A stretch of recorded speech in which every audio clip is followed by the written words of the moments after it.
Hey guys, this is Christian, and in this video I'm going to show you how to run Traefik, my absolute favorite reverse proxy and load balancer in Docker Swarm. This is the setup for production-ready, high-available load balancing with trusted TLS certificates for all of your applications in Docker Swarm. But I have to be honest with you guys, it wasn't an easy task, because when I first tried to combine Traefik and Docker Swarm, I ran into some practical challenges. For example, how do you handle and maintain a consistent configuration across all of the different nodes, or how do you store TLS certificates, and also what happens when the node where Traefik is running goes down. Today I'm going to show you how exactly I've solved all of these problems following two different approaches. So one that is a bit simpler and in my opinion perfect for smaller home labs and setups using local Docker volumes, and another one that is truly production ready with 0 single points of failure using shared storage. Plus, to make your life easier, I've built all of this using my new Boilerplate's CLI tool, so you can generate everything, the Docker Compose stack and all of the Traefik configuration files with proper security settings in just a few commands. Now, before we jump right in, I also want to mention that if you're managing containers, clusters and maybe other infrastructure services in your environment, it is also important to monitor all of these systems and get notified about any bottlenecks or problems. So that's why you definitely should use CheckMK, the sponsor of today's video. CheckMK is a comprehensive IT monitoring platform that is scalable, automated and highly extensible. With over 2,000 maintained plugins, it can monitor nearly all of your network components across all the different manufacturers, and it has many advanced capabilities like auto discovery with pre-configured thresholds and rules, custom plugins. The features are just insane. And furthermore, it creates stunning visualizations, has a dynamic dashboard with logs and event monitoring that really allows you to drill into all of the details and get sophisticated alerts and notifications. It is really super cool. I'm personally using the free and open source raw edition of CheckMK in my home lab, which I already did some videos on, so check them out if you like. And if you want to use CheckMK for your company's infrastructure to monitor your production systems, they have many options to deploy a self-hosted solution or use their cloud service offerings. Of course, I will put your link to CheckMK and my tutorials in the description box down below. Alright, so before we start setting up Traefik and Docker Swarm, let me quickly recap what we've done in the past and what are some of the challenges that I needed to solve. So a few videos back I showed you how to set up Traefik on a single Docker instance. So we got TLS certificates for HTTP and HTTPS reverse proxying for local applications and services. And we also covered how to store the TLS certificates in a persistent Docker volume, as well as mounting the configuration files and connecting Let's Encrypt. And it really worked great, yeah, for a single server, of course. So then in another video, I showed you how to set up a Docker Swarm cluster. So that brings high availability and some other advanced capabilities. But we are also facing a few challenges with this, because as you might have learned from my Docker Swarm tutorial, local Docker volumes are only persistent on that one Docker host where they are created, and they are not automatically replicated in the cluster, such as the configs or secrets are. So that's a problem we need to solve. And also, what actually happens when we deploy Traefik on one of the Docker hosts and that one Docker host goes down? How can we make sure that there is always a Traefik instance on each Docker host running? So we will also take a closer look at that. To tackle these challenges, there are two different possible setups.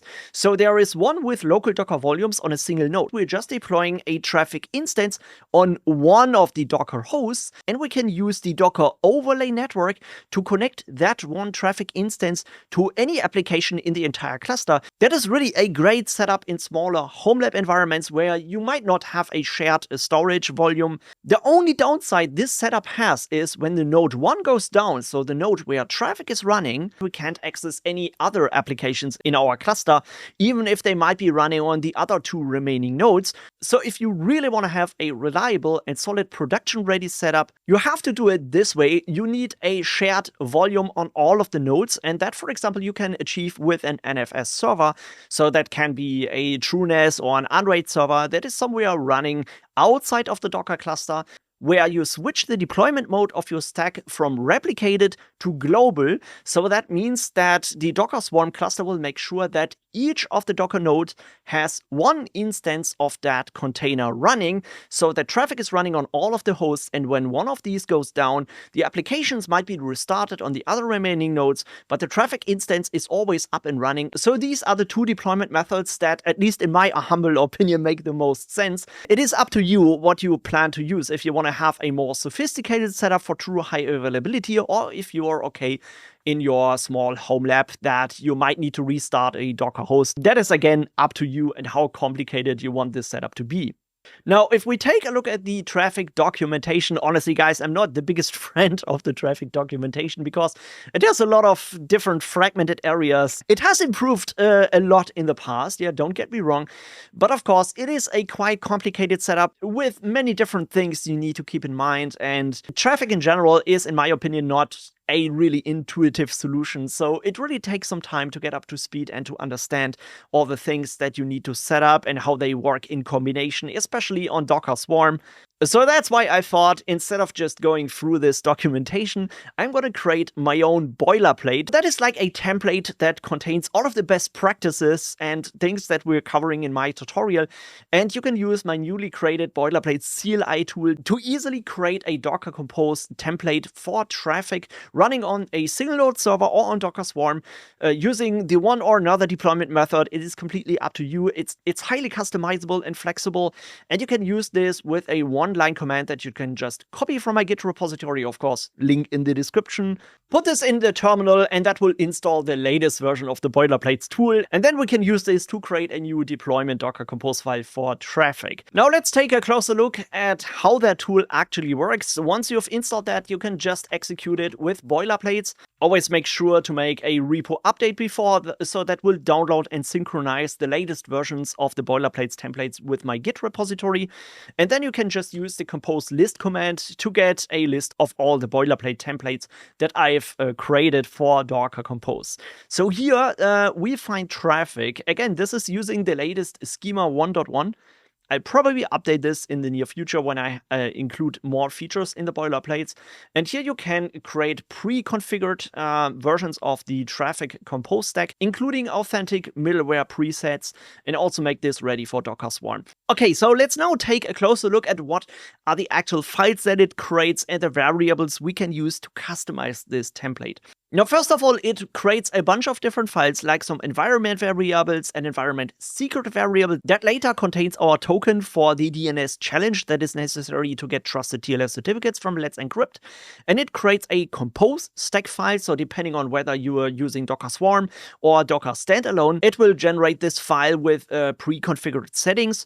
And it will also create a static configuration file for Traefik, so this is where you configure your general settings.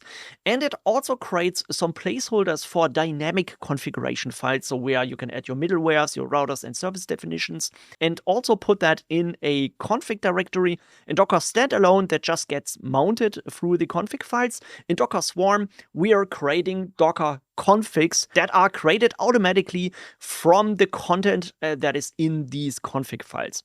And of course, I also enabled some pre-configured settings like enabling or disabling the dashboard, enabling or disabling access log, Prometheus metrics, and I even added some pre-configured security settings. So I really tried to add as most of the reasonable configuration settings that I've explained in some of my older tutorials and put them all together in one comprehensive template where you can easily enable or disable certain flags, and that will automatically put the necessary configuration values in the actual files. So first of all, let me show you the test setup that I have created for this. I've deployed 3 new virtual machines where I installed the Docker engine and connected them to a Docker Swarm cluster. All of them are managers. And I'm not running any containers or service applications. I can also show you the networks. This only has the default ingress overlay network from Docker Swarm and the default bridge networks that you might be familiar with. So this is really a newly created Docker Swarm cluster where we want to deploy Traefik. All right, so now let's start generating a new template with the boilerplate generate command, then the name of the boilerplate or the template that you want to create. And now we can also add a project directory. I'm just going to put this in the temporary Traefik single node directory. So this is what we will use for the single node deployment.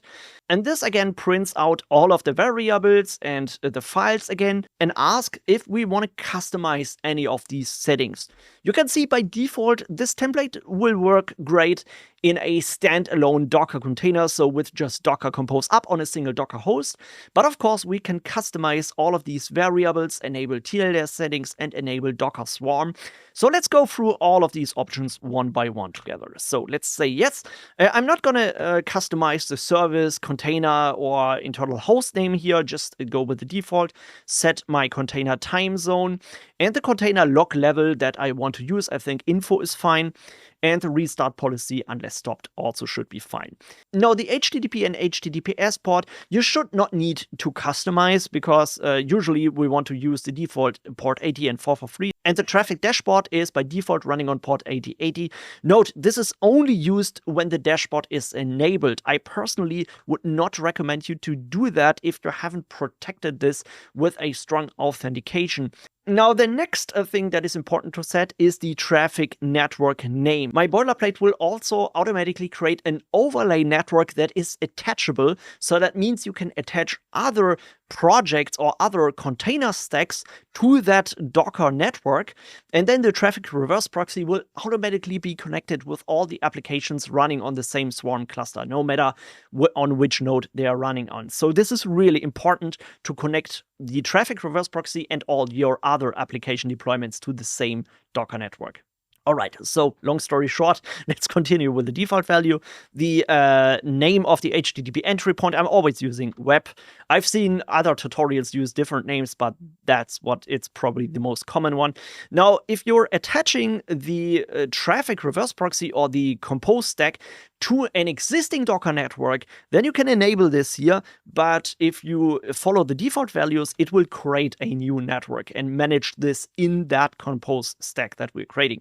Now, of course, I don't want to enable the Traefik dashboard. Again, don't use this in production unless you have specifically protected this. And here you can also enable the Traefik access log. Whenever somebody accesses this reverse proxy, it will log this as a new entry, depending on what was the HTTP status code and so on. This produces many logs, but if you need them, if you want to have more granular control over who is actually accessing what URL on your reverse proxy, you can enable this access log. By the way, I'm also thinking about some upgrades to the boilerplate CLI tool for advanced Prometheus metrics configuration. So in the current implementation, you can enable this to enable a /metrics endpoint. And here you can also decide if you want to create production-ready security headers middleware files. So this enables HSTS, XSS protection, frame denial, and some other stuff. We will later go through some of these headings. So you can enable this. It will just generate a new middleware in the configuration. It doesn't automatically attach this to your service applications.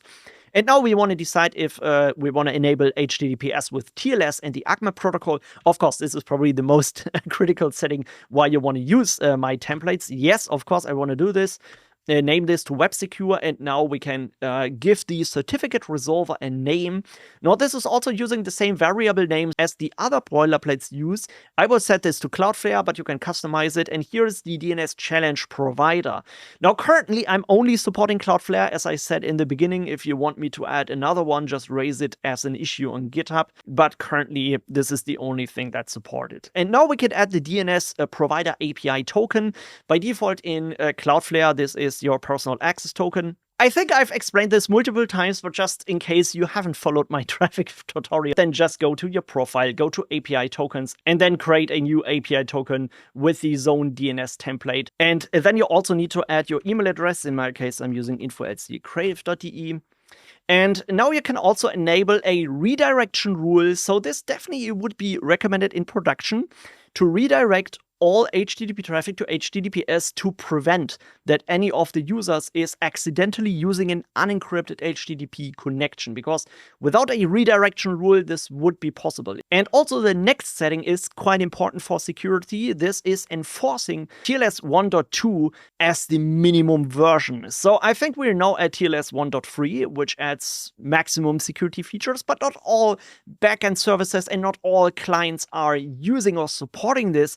So I definitely would enforce TLS 1.2. If you enforce TLS 1.3, it might be that some older laptops or some older phones are not able to connect to your Traefik instance. So therefore, the default setting should be fine. Just if you want to enforce the highest security possible, then you can switch it to TLS 1.3 if you want. Now, what I also would recommend you to do, I haven't enabled this by default because in the past it caused some problems in some very rare edge cases. But in general, it is also recommended to use strict cipher suites for TLS. Now, if there are older devices that might not support this or older backend services, you might have to disable this. So sometimes for backwards compatibility, it might cause problems. But in general, it is recommended so that you're not accidentally using unsecure ciphers when you're initiating the TLS handshake with the clients.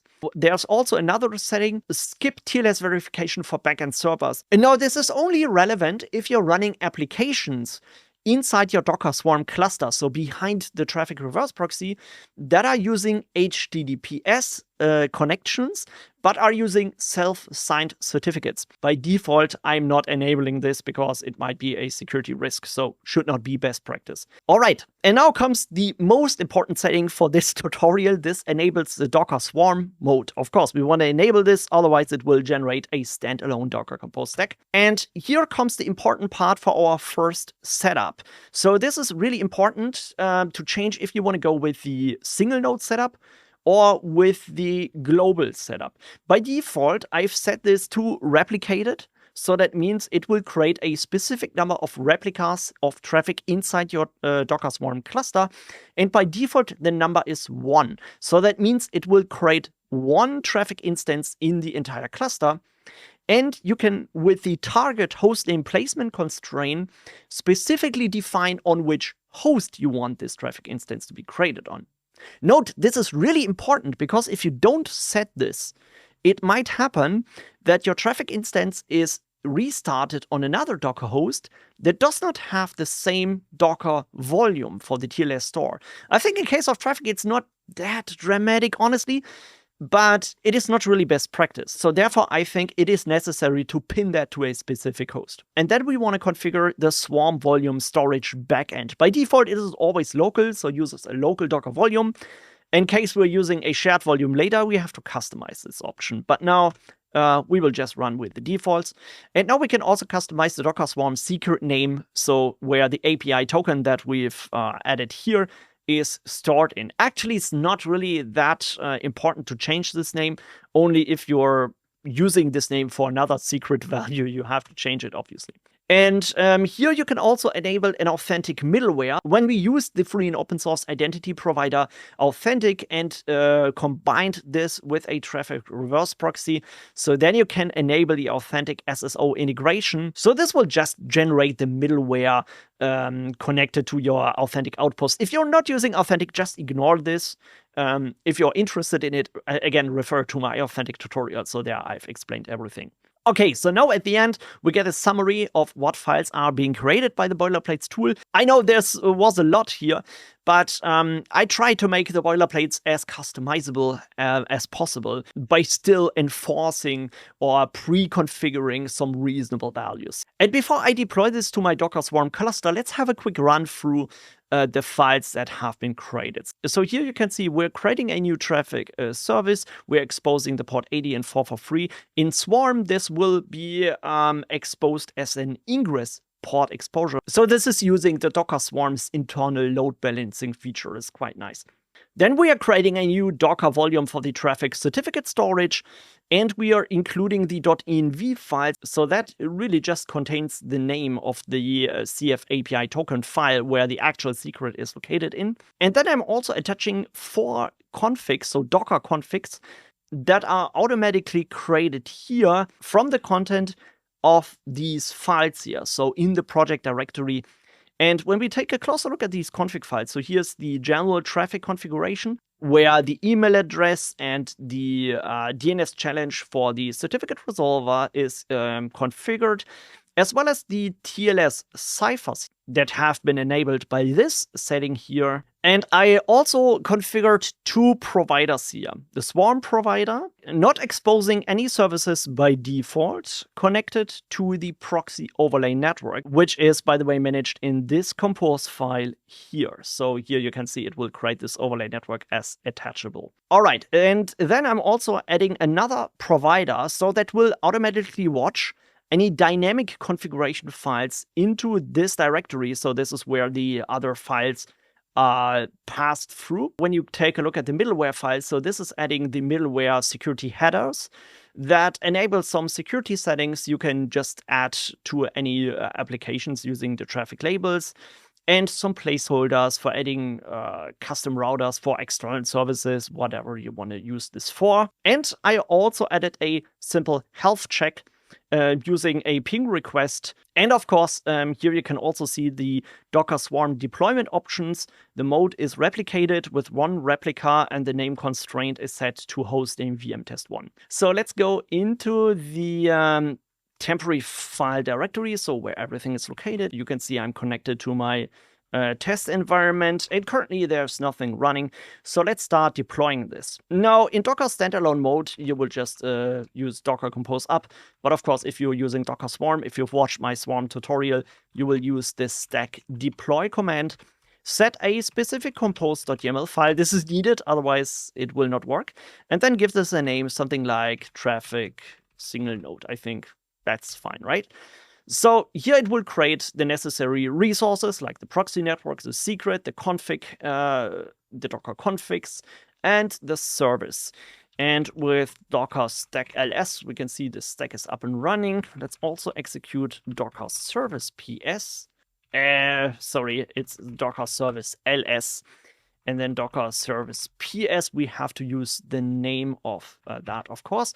You can see it's replicated. One replica is up and running in our cluster. But just to get some more details about what's happening here you can see the Docker container is running on vmtest1. So if we would execute Docker ps, we would not see anything because I'm connected to the Docker context on server 2. Actually, if we open an SSH connection to the first server and then execute a Docker PS, we should see Docker containers created. It's also healthy, so that means the ping request works, so all should be good. And yeah, let's run a simple HTTPS connection on the IP address. Page not found. This is, by the way, coming from the Traefik reverse proxy. So here you can see the Traefik default certificate is the issuer of the TLS certificates on that location. So that means, yes, we are definitely reaching the Traefik service. And what I also want to show you, what is pretty cool, if you're running Docker service PS, you can see that the Traefik reverse proxy is currently only started on that one server.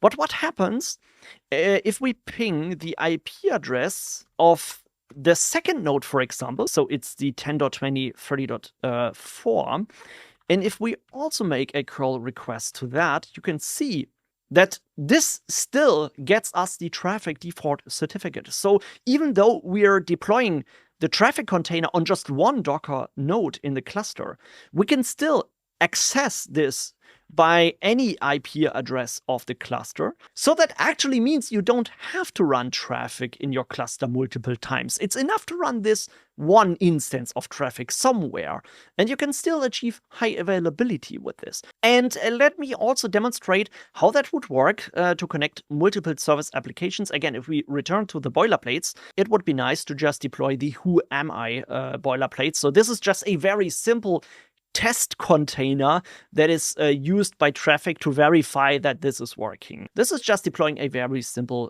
Docker Compose project with just one Docker Compose file, but you can still automatically add Swarm mode and Traefik TLS and Traefik labels to this just to test how this would work, yeah? And let's also generate a new boilerplate for Whoami in the /temp Whoami directory. Yeah, so let's do this and let's customize some of these settings here.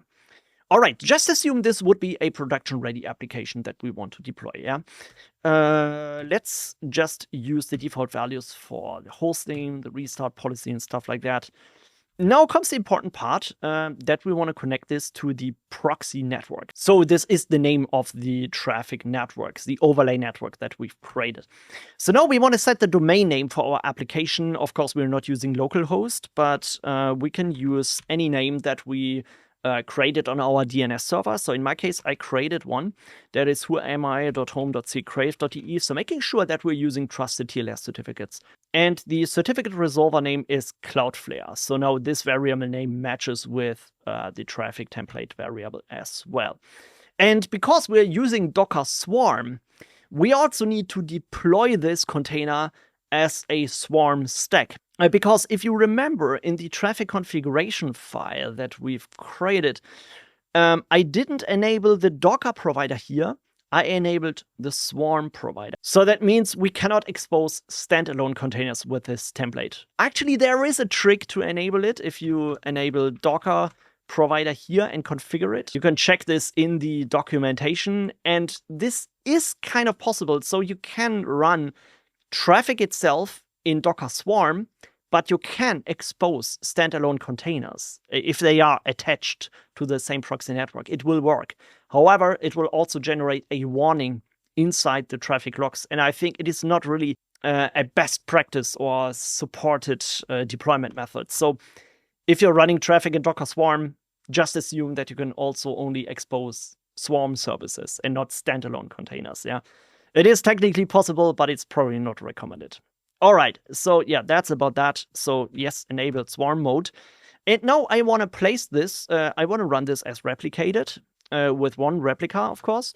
But I want to target another hostname, for example, vmtest2, just to demonstrate how it would work on a single node deployment with Traefik running on vmtest1 and our application container running on vmtest2. Okay, so let's generate these files.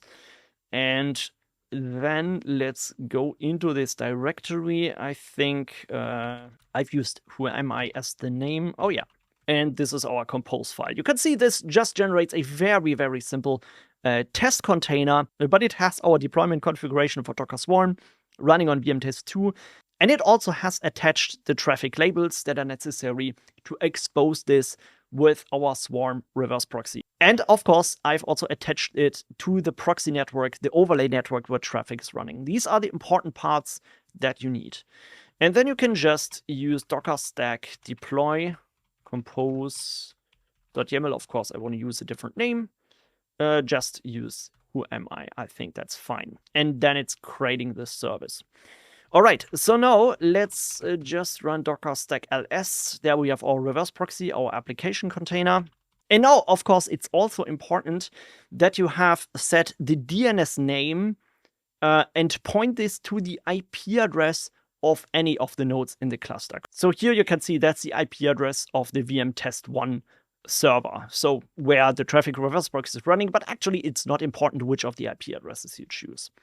And then if we open a connection here, you can see it's moved permanently, so that's probably the redirection to the HTTPS location. So let's follow this.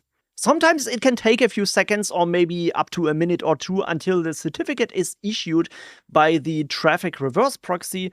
Let's just try to do it again. And oh yeah, so now you can see the connection is working, and that should have a trusted TLS certificate. So when we are opening the verbose mode, we should see some of the details here. You can see that we're using TLS 1.3.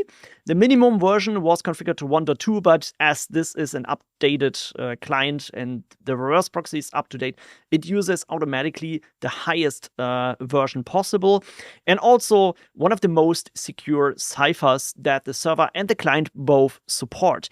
You can also see the subject of the certificate whoami.home.secrave.de, and this is a trusted TLS certificate that was issued by Let's Encrypt. So the ACME protocol is working, we get real certificates, and also the connection from the Traefik reverse proxy running on server 1 to the application running on server 2 is also working because both are connected to the same Docker overlay network. All right, and that is basically how you run this very simple setup that you can use to achieve high availability and load balancing in your home lab using just a single instance of Traefik in your Docker Swarm cluster.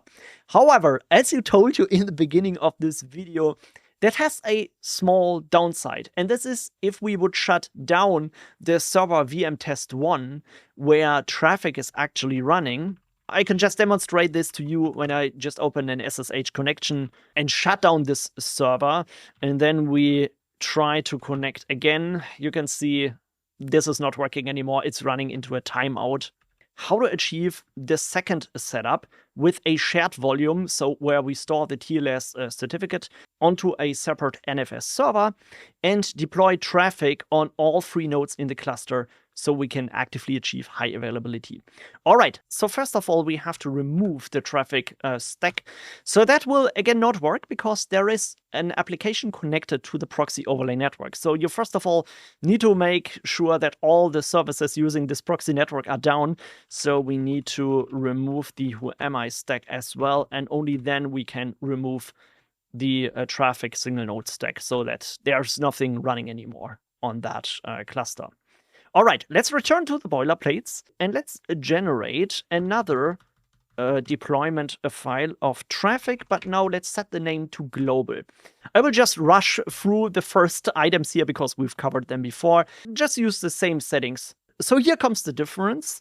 Now we need to switch the placement mode from replicated, that is the default, to global. Again, as I have explained this in the beginning, replicated means it will create a specific number of replicas in your entire cluster. So it will try to balance depending on the CPU and memory load of the swarm nodes on which node to put the replicated service on. If you switch to global, it will always make sure that there is one instance of the server on each Docker swarm node in the cluster. So if we have 3 nodes in the cluster, it also gets us 3 Traefik instances. So now, again, for this we need a shared volume. Therefore, I added an option here to change the local volume to a mount point. This could be a shared volume using a Ceph connected mount point or whatever. Or you can use NFS. When using NFS, you need to put in the IP address of the NFS server. In my case, it is 10.20.0.7. which is, by the way, the Unraid NAS that I'm running in my home lab. And it has a shared volume under mount user app testing. Make sure that this directory exists on the NFS server, otherwise it might run into some issues. And then you can also customize the mount options. And yeah, so the API token name, I think that's fine. And authentic, we don't need this as well. All right, so now the files are stored in here. Let us just take a look at the global directory and open this in VS Code. So again, this is actually very similar to the previous setup. Instead, it uses the deployment mode global and uses a configuration for creating an NFS volume inside the Docker Swarm cluster. Ah, yeah, okay, it's adding NFS version 4. So I haven't made this optional yet because I think NFS version 4 is, yeah, actually the most recommended. But all the other stuff should actually be exactly the same. So we can just return here. I think that's correct, yes. And then just deploy the compose stack to the Traefik global, right? Okay, so that should work. And of course, we also need to redeploy the Whoami container. Okay, so let's quickly check if the stacks are up and running. Yes, and if the services are up and running. Yes, so here you can see a difference between the first deployment and the second one. If we take a look here, you can see that there are 3 replicas actually running. On each of the nodes is 1 instance of the Traefik container running. And of course, we can check if we can still connect to this. Again, it probably takes some time until the certificate is issued. So yeah, we got the trusted TLS certificate. So now, let me also demonstrate what happens when I shut down the first node again. And the one problem that we still have is that when we try to connect to this service, although there is a separate Traefik instance running on vmtest 2 and 3, and the application container is running, the problem that we are now facing is the connection is still initiated to the first IP address only. And that is the reason for this is that I've set or configured the DNS name for whoami.home.crave.de on my local DNS server to only resolve to the first IP address. So when I go to my DNS project, you can see that this is a DNS record. It still only has this one IP address. But if we start adding the other IP addresses to that as well, so then we still get a connection from at least one of these IP addresses where traffic is running. Now, this way you can have a reliable and truly high available deployment of traffic reverse proxy on Docker Swarm. Now, there's still one more thing that I need to address at the end, and these are the final thoughts or my ideas for future videos, because this might introduce some problems if it still resolves the IP address of a node that is down and it still tries to connect to that IP address. Now, in our case, we are just picking a different IP address, but if it would connect to this IP address, we will still run into a timeout, and it might take some time until the client tries to connect to a different IP address, and that still is a problem. So although the traffic reverse proxy setup is truly high available, our Docker Swarm cluster is not. This requires an additional video about Keep Alive D, because I think otherwise it would be too much for this one tutorial. However, I still hope that it helped you to get a reliable and truly high-available setup of traffic running in Docker Swarm. And if you really want to make this production ready, you can now use an external load balancer to check if these nodes are up and running and route the incoming client requests to the online servers, or you're using a floating IP address with something like Keep Alive D. But again, we'll cover that in a future video. Alright guys, so now it's your turn. Please tell me, did you like this video? Did it help you? And what do you think about the Boilerplate CLI tool, by the way? I would really love to hear your opinion about this. And if you feel this is a promising project that helps you to get up to speed quickly, then also consider supporting this, or at least give it a star on GitHub. That always helps. And thank you so much for watching. Thanks a lot to the people supporting this project already. And of course, I'm gonna catch you in the next video tutorial. So have a nice day, guys. Take care. Bye-bye.